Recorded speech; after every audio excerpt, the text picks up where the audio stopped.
Welcome to Fertility Café, the home for every conversation exploring alternative family building through IVF, surrogacy, egg, sperm, and embryo donation. Our host, Eloise Drain, alternates episodes between educational shows covering specific topics and guest narratives for further insight. For a mastery, understanding, and confidence in all things alternative family, subscribe to Fertility Café. Hey there, welcome to episode 100 of Fertility Café. As Fertility Café's 100th episode, we're looking ahead to the future of the industry and the future of humanity's fertility as a whole. What challenges are we currently facing and how will they evolve over time? What new challenges do we anticipate on the horizon? How will changes in fertility on such a massive scale affect society, culture, and the way the world views third-party reproduction? What science or technology needs to be advanced in order for us to experience true, impactful change that's scalable? My guest on today's show is David Sable. David is a highly accomplished and influential figure in the field of reproductive medicine. With degrees from the Wharton School and the University of Pennsylvania School of Medicine, he has excelled as an obstetrician and a gynecologist, specializing in reproductive endocrinology. As a co-founder of the Institute for Reproductive Medicine and Sciences and Reprogenetics, he played a pivotal role in their successful acquisitions.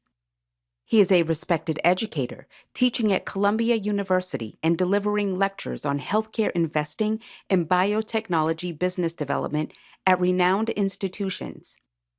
He has also appeared on major news networks to discuss reproductive medicine innovations. With numerous board positions, advisory roles, and a wide range of publications to his credit, David has made lasting contributions to the field and is recognized as a distinguished leader in reproductive medicine, healthcare policy, and entrepreneurship. Welcome, David, to the show. You have, as I mentioned, quite an impressive background. Thank you for joining me today. Oh, it's a pleasure to be here. Thanks for inviting me. Perfect. So I am going to jump right in as I have a lot of questions to ask. And this show is about the future of infertility. And as we look ahead to the future of the fertility industry, it's important to address the challenges it currently faces and how they evolve over time. Could you share your insights on the current and anticipated challenges in the field? Yeah, IVF has come so far. I started doing it in the late 80s, early 90s. Frankly, it wasn't that good a procedure. Every, 10 million babies over 40 years, everyone's a miracle. Each one is an honor to be able to participate in care of people. But the chance of getting pregnant each time we did it was lower than we would have wanted it to be. There were enormous groups of people that we weren't treating at all who could have benefited hugely, both for infertility and for other indications like habitual miscarriage and genetic disease prevention. And over time, we've just gotten better and better at it to the point where now the biggest problem isn't making the procedure work most of the time, although we still have a lot of work to do there. The biggest problem is getting it to people. It's access. Mm-hmm. We really need to kind of run the technology playbook and make it from a superbly scientific, not very well engineered system to one that works, kind of like clockwork. It's like a hotel industry where we just have the Four Seasons and the Ritz-Carlton, and everybody else has to sleep on people's couches. Really now the big challenge we face is one where we need the engineering of IVF to match the science of IVF. What scientific or technological breakthroughs do you think is necessary for us to achieve that change? Well, we break them out into two areas. One are things that have already been discovered that are being used elsewhere in other industries. And this goes back to fluid handling, cell handling, efficient labeling, replacing people doing repetitious tasks that some people do them well, some people don't do them that well, and everybody, if you do too much of it, you get tired. A lot of these things can be automated. And this is going back to the old Henry Ford assembly line. Things just make it fast, make it measurable, make it reproducible, just in an efficiency standpoint. On the scientific side, there are things that have been vexing for us for dozens or hundreds of years. Learning things about what makes a good sperm cell versus what doesn't. How do we take care of people whose eggs are not responding to stimulation, or they don't, once fertilized, they don't divide well, things of that sort. And how do we figure out what makes for an embryo implanting and continuing to grow rather than implanting and then stopping? Some of these things we have some answers, but not complete answers. More importantly, we don't have a way of taking the knowledge that we've gained from the scientific advancements and necessarily use it so that an individual has a higher chance of conceiving when they need to, when we do an IVF cycle, or even more importantly, fixing things they don't need IVF at all. One of the things that I know that is in rapid progress is genetic research, screening technologies. Can you discuss how these areas can contribute to improving those outcomes? I was really fortunate to work with some of the pioneers in this area, going back as early as the early 1990s.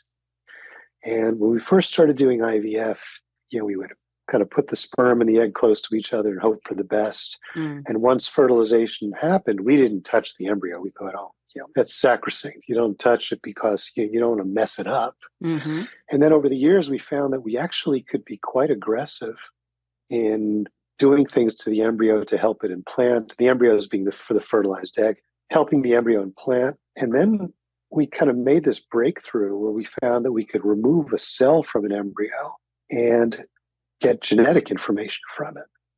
And in the very beginning in the 90s, we did things like we would test for 5 chromosomes, the chromosomes that were most likely to be abnormal. And if there was an abnormality, it would keep the embryo from implanting. And from there, fast forward 20 years, we're now taking a number of cells without harming the embryo and doing a genetic sequencing. So the same information we can get from sending a saliva sample to one of the commercial labs, and everyone knows the names. 29 million people have done that in the United States. So we can find out if the chromosome count that the person carries is normal.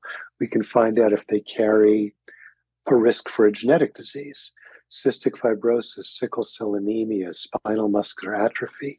These are things that not only do they make the probability of getting pregnant lower, but equally or more importantly, the babies that are born have in some case, 50% or 25% risk of developing these very serious diseases, some of which cause childhood death. So the ability to use IVF for fertile couples whose families have been plagued by diseases, over generations, is something we can address with the procedure now. Now, the challenge we have there is, as we said before, again, is one of access. Most of IVF being done all over the world is to treat chronic infertility, and that's a wonderful thing to be treating. And that's you can relieve an amazing amount of suffering by helping families overcome that. But on the same hand, we've got these other very worthy things that we could be doing IVF for. But in order to kind of increase the throughput through IVF worldwide, we need to better engineer it.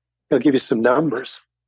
We're doing about 3 million IVF cycles, and we're helping families create somewhere around 600,000 babies. Now, it sounds like a lot, but if you add up the numbers of people that need IVF, and again, we're talking worldwide, we're somewhere between 20 and 30 million babies versus a little bit more than 500,000. And that's a real public health challenge.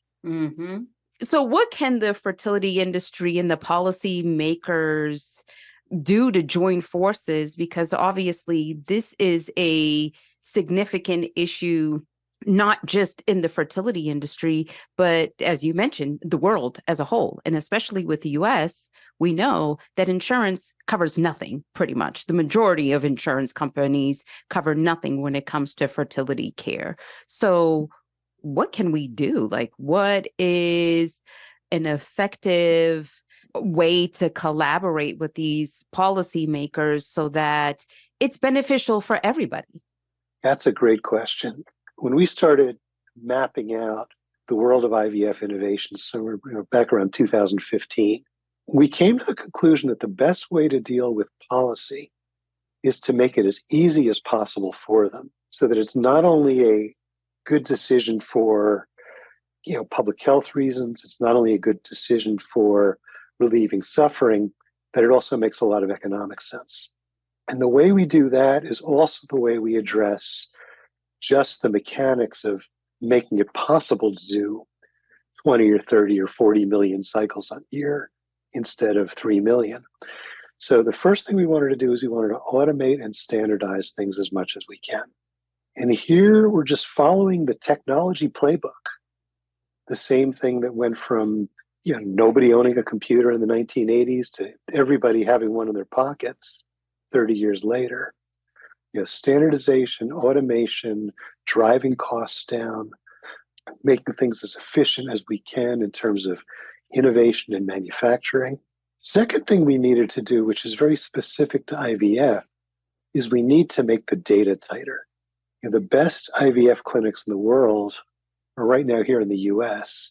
Some of them have pregnancy rates and live birth rates actually well over 60% by putting back one genetically normal embryo. The rest of the world is probably 1/3 to 1/4 of that, and there's a lot of clinics that are 1/10 of that. So by engineering and standardizing it, we're going to try to bring everybody up to that higher expectation. Now, when everyone is doing about the same in terms of outcomes, suddenly it's a lot easier to talk insurance speak. We call something actuarial data. And the insurance industry is, it's really, they run a casino.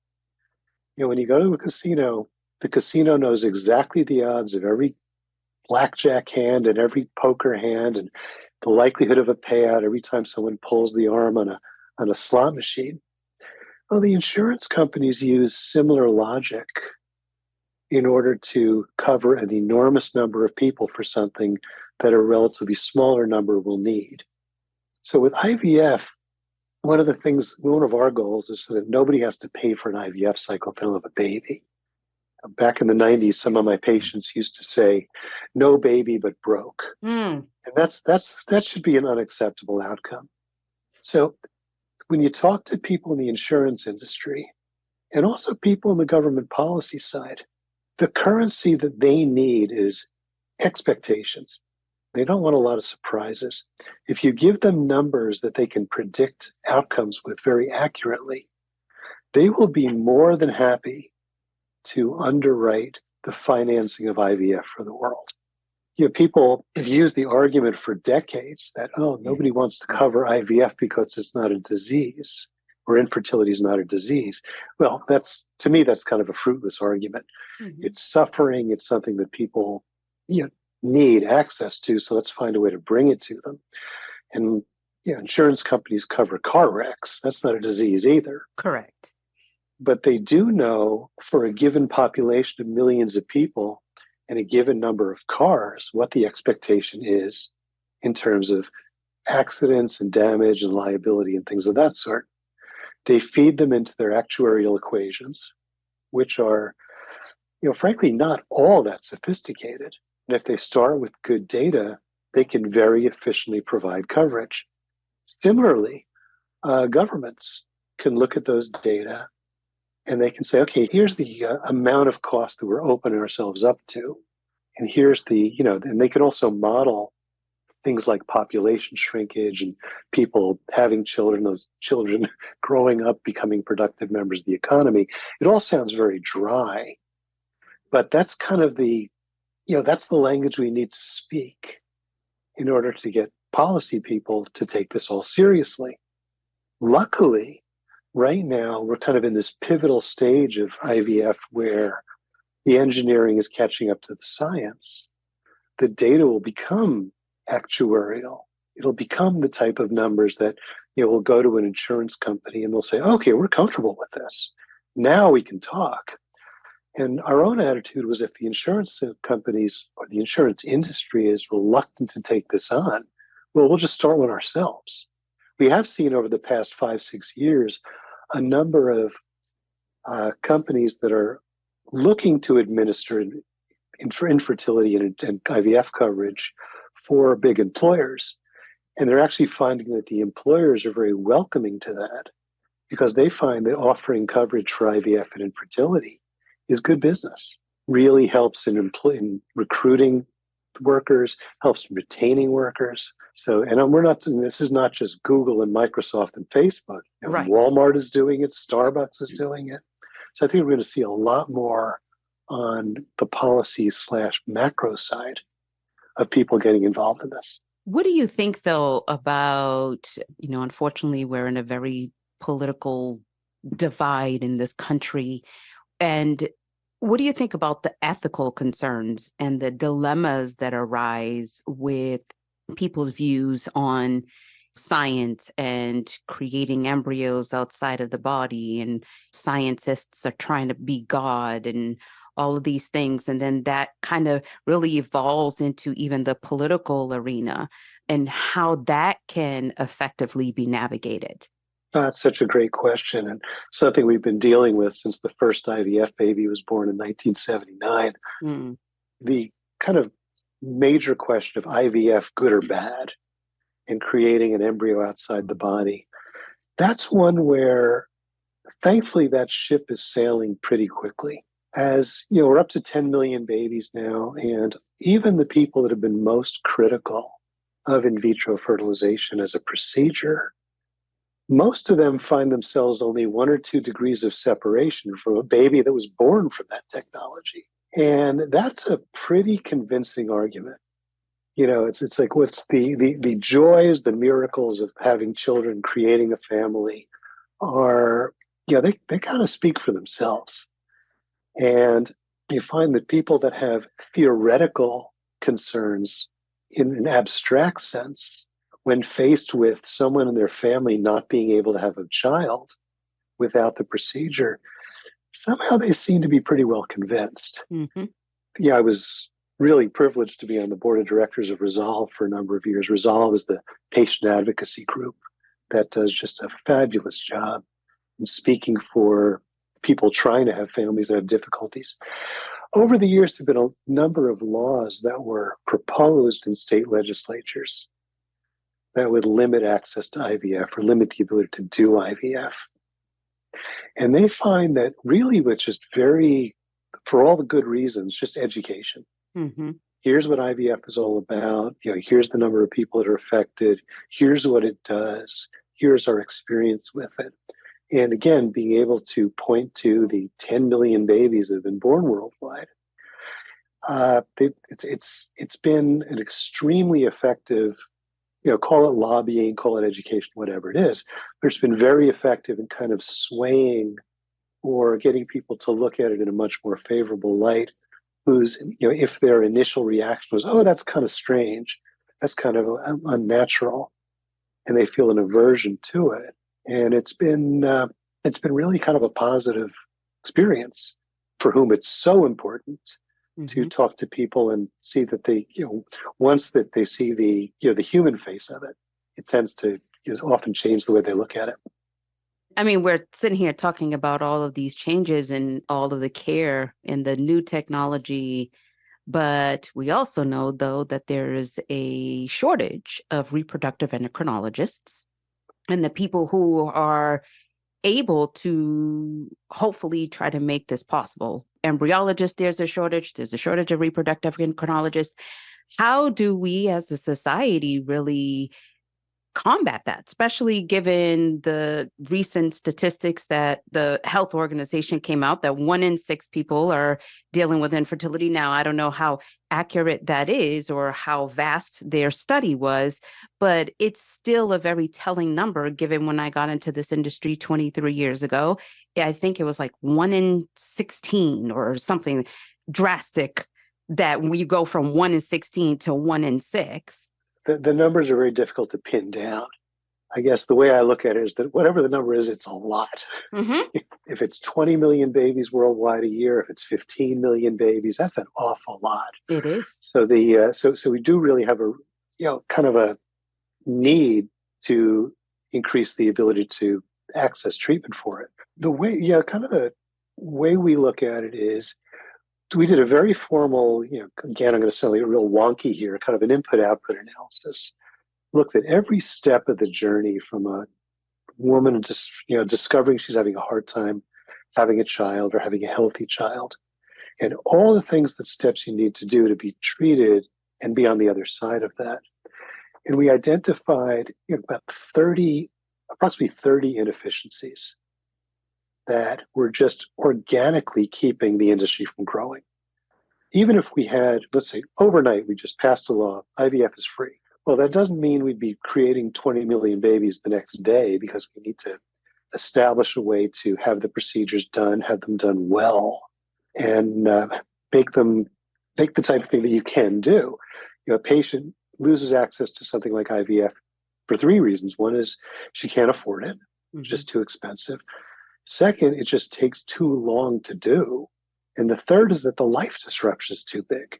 So you think of a 3rd grade teacher who can't have children of her own because she spends all her days taking care of other people's children. It's heartbreaking. But even if I made IVF absolutely free tomorrow, an IVF cycle requires almost 2 weeks where you have to take 2 or 3 hours a day out of your workday to go to the office, have your blood drawn, have ultrasounds done, have procedures done. So we need to fix all of these things.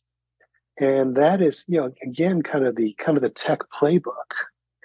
When we looked at those 30 inefficiencies, we were able to group them into 4 different areas. The first one was that we had doctors doing all sorts of stuff. Some of it requires extreme amounts of training, some of it things that anybody can do.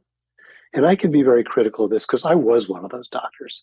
I oversaw thousands and thousands of IVF cycles during my career. Secondly, we need to free up the embryologists, the scientists, from doing repetitive procedures that machines would be better off doing. They would do them more efficiently. They don't get tired. They can do them 24 hours a day, and they're cheaper. And the embryologists should be overseeing thousands of cycles instead of doing hundreds. Same thing with the doctors. The doctors should be overseeing thousands of cycles instead of doing 200. And we can do this. This is technology. This is not rocket science. It's less complicated technology than rocket science.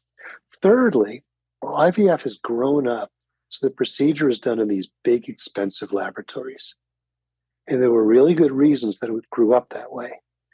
But now we have ways of taking the procedures, closing them into a closed box that's not exposed to air and light and temperature fluctuations and humidity, things that are not good for eggs and sperm and embryos. We can put it into a controlled box that we can take into a different setting, plug it into the wall, and take away the need for a laboratory that costs maybe $2,000 a square foot. Those big laboratories are the biggest barrier of entry for more people coming in and doing IVF. And the fourth thing we do is we just need to bring the drug prices down. And there, I've had conversations with CEOs of the drug companies. And I say, okay, we're doing 3 million cycles a year worldwide. If we can do 20 million cycles that need your drugs, I think we can find a happy medium somewhere. Because these drugs cost nowhere near to make for what you charge for them. So we took those 4 areas and then we just started chipping away. Say, okay, what needs fixing? And one of the first things that needed fixing was freezing. Okay, let's take freezing from just using big old milk tanks and pouring liquid nitrogen into them to let's take some of the robotic technology that exists elsewhere in cell biology and cart that into IVF, and that's being done.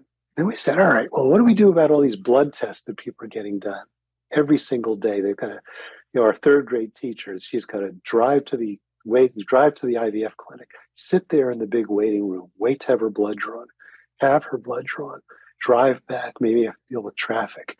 She can't show up for school at 10:30 in the morning every day for 2 weeks.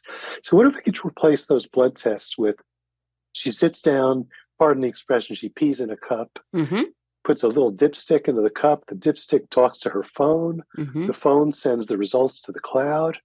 The IVF clinic gets the results 6:30 in the morning. You don't have to go to the office at all. It's another thing we can do. It's cheaper, easier. You don't need to build the big waiting room. You don't have to have people waiting there to draw the blood. You don't have to send the blood to the laboratory. Just do a simple urine dipstick.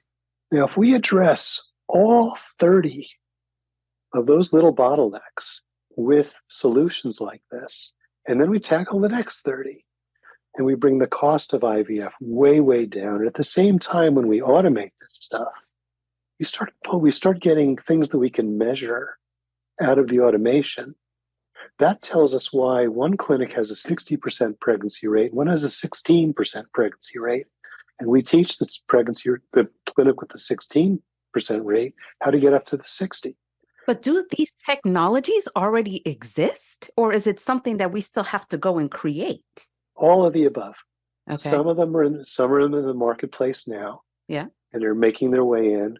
Some of them are in, being tested and developed.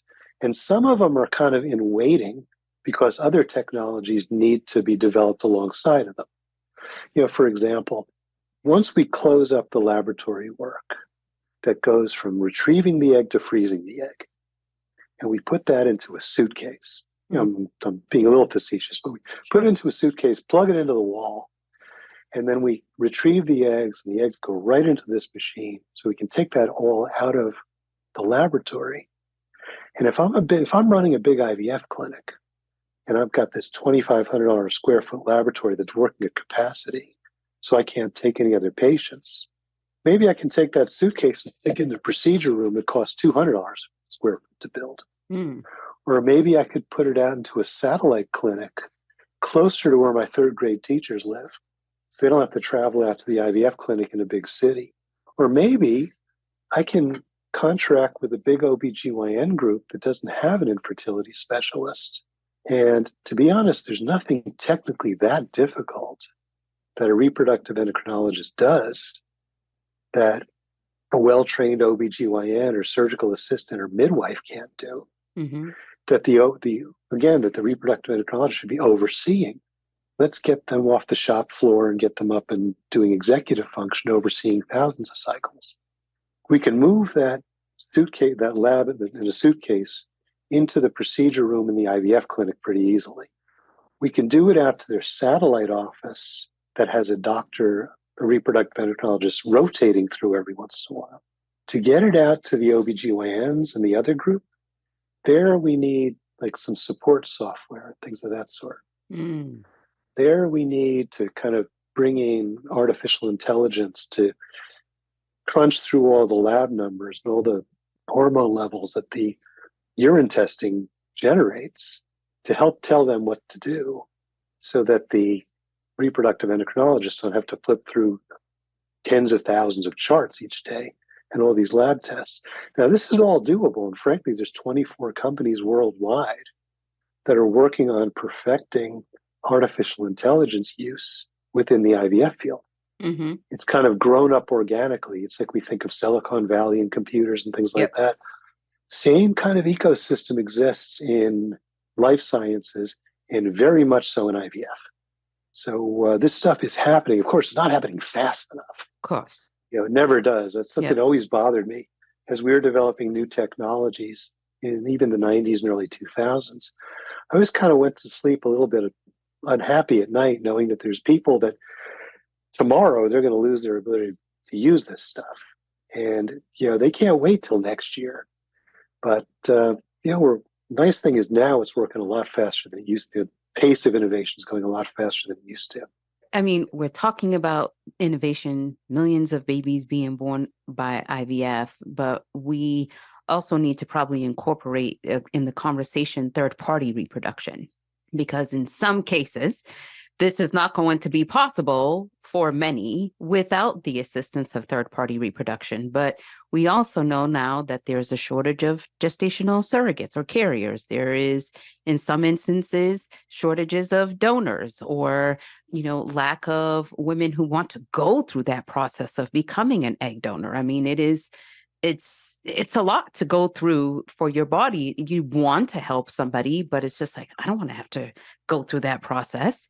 There's a shortage of specific sperm donors where people in various diverse backgrounds don't even have the capability to be able to have someone that looks similar to them to be able to complete their family. So how can these advancements that we're discussing even overlap into the third party world and be able to, help the dynamics there? Great question. And here we have to break into two areas. There's the stuff we can do now, and then there's the stuff that we'll be doing sort of not the distant future, but we need to take a couple big scientific jumps before we can.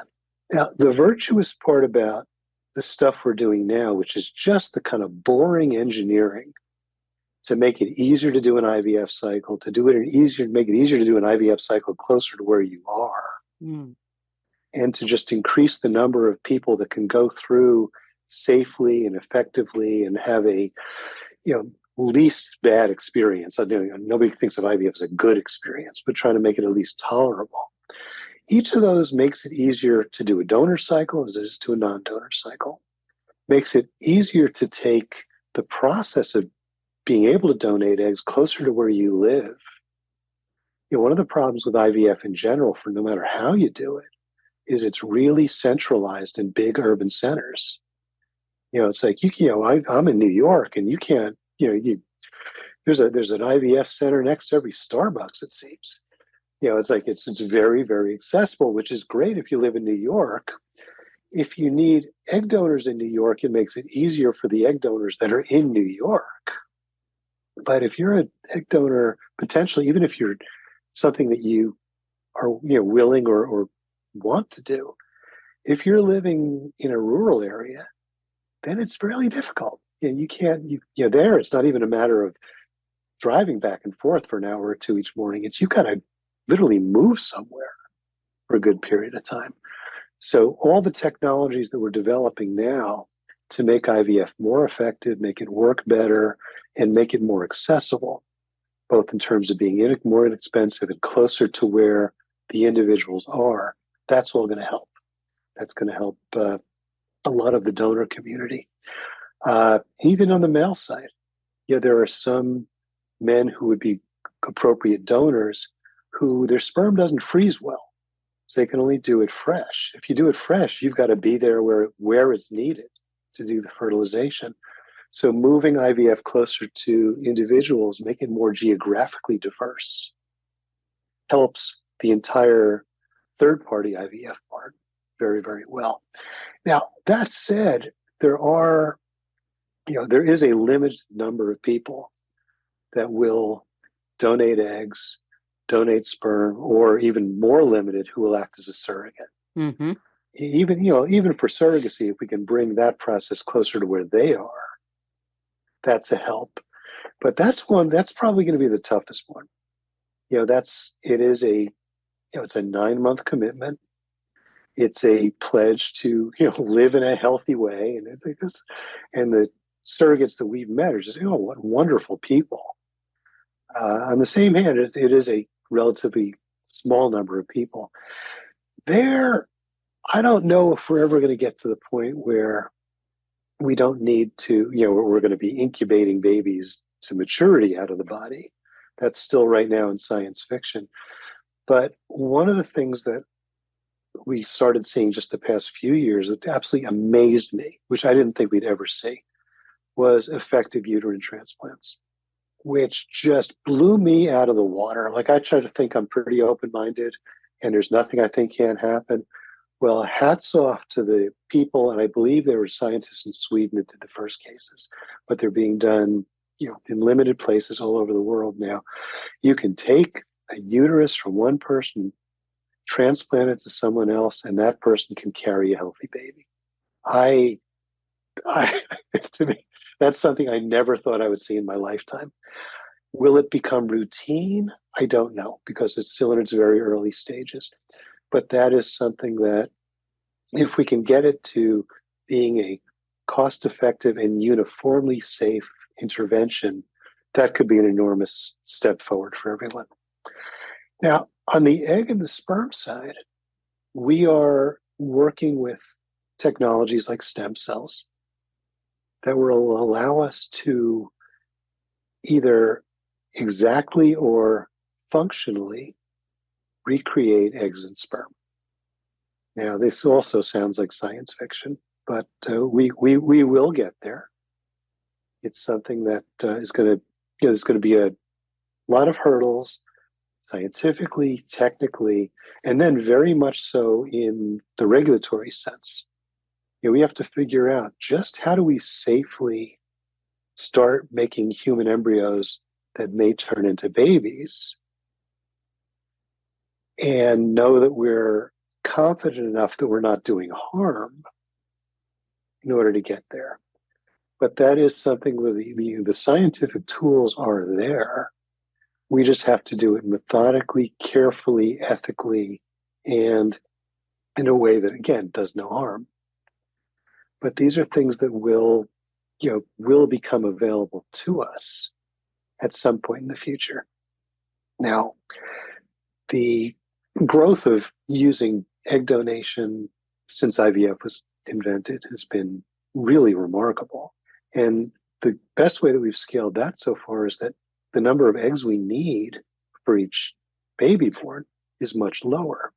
So it used to be that we'd retrieve 20 eggs, we'd fertilize 12 of them. We pretty much had to use all of those to get one baby. We were putting back 3 or 4. Of course, that meant that the twins, triplets, quadruplets were too high, but that was just because it was a very inefficient procedure. Now, in most cases, we put back 1 and we save others. Again, this is going to sound very crass. I'm using very dry terms.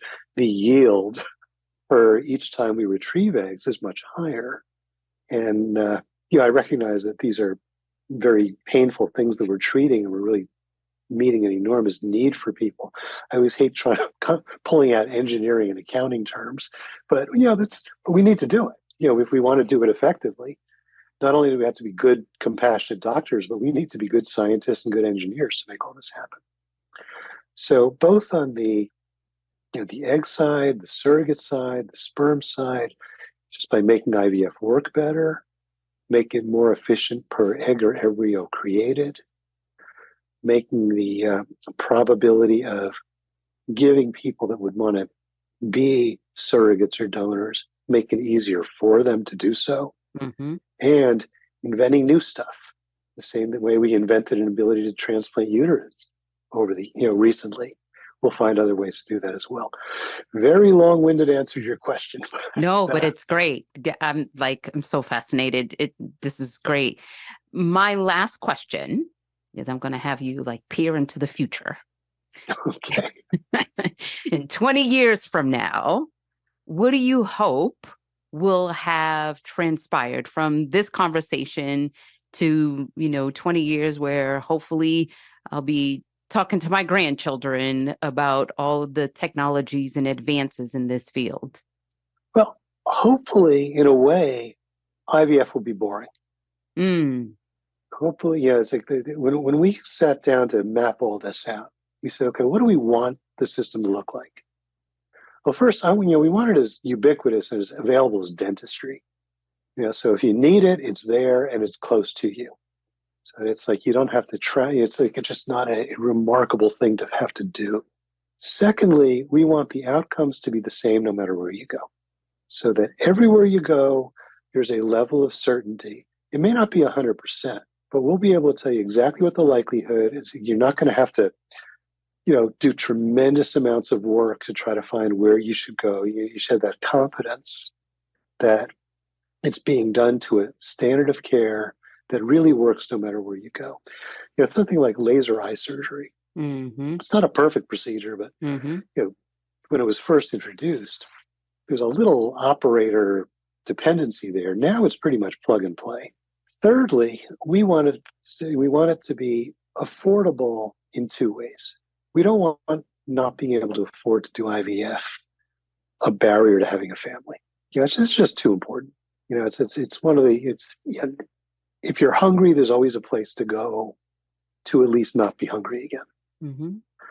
If you need to sleep, it's a responsibility we should be undertaking as a society to provide people a safe, warm and dry place to sleep. Similarly, having children is right up there in that. I worked with people that couldn't have children for a very, very long time.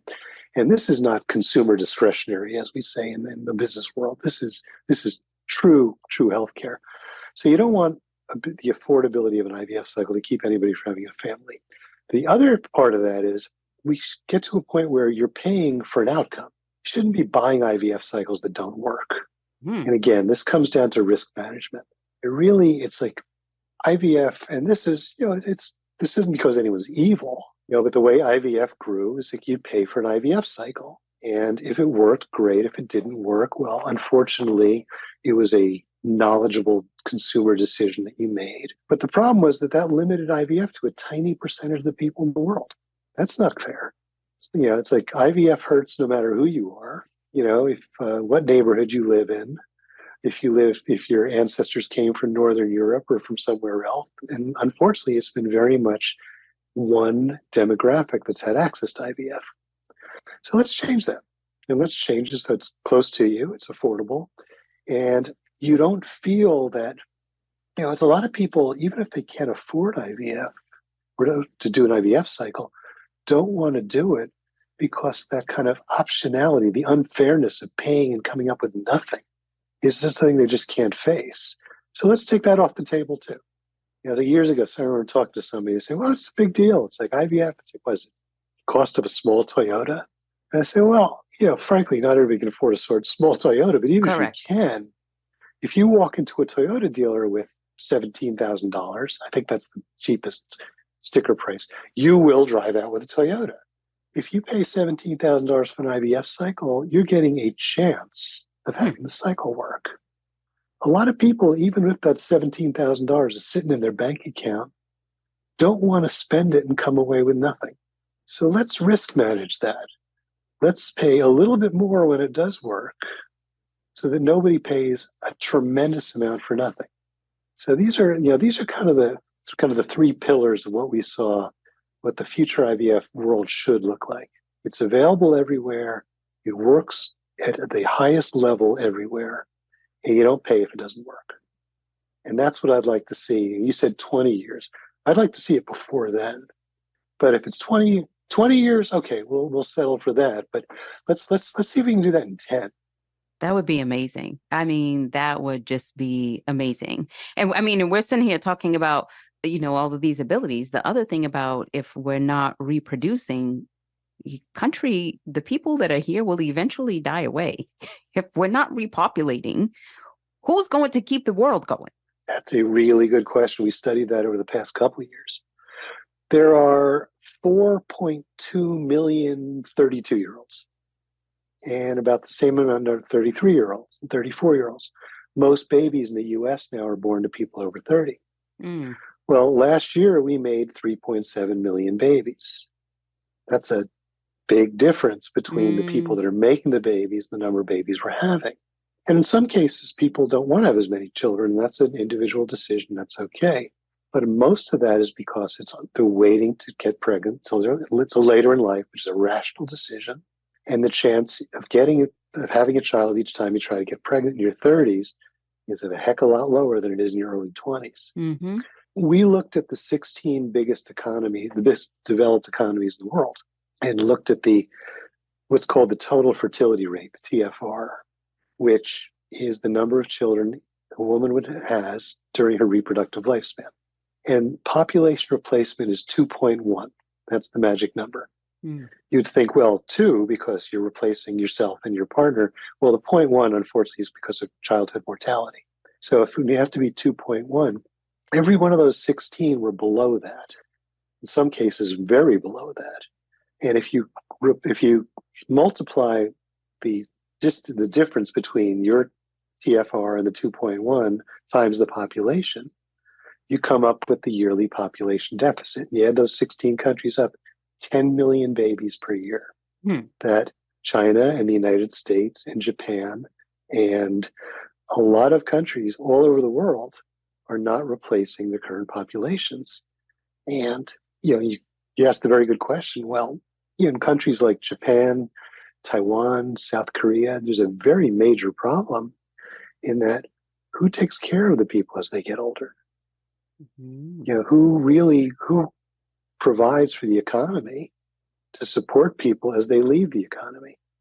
You can only do so much with technology. So this is a big policy issue and something that, some countries already are addressing it. Japan is going to make IVF extremely accessible. China is essentially making it free now. In Israel, IVF is free until you've had 2 children.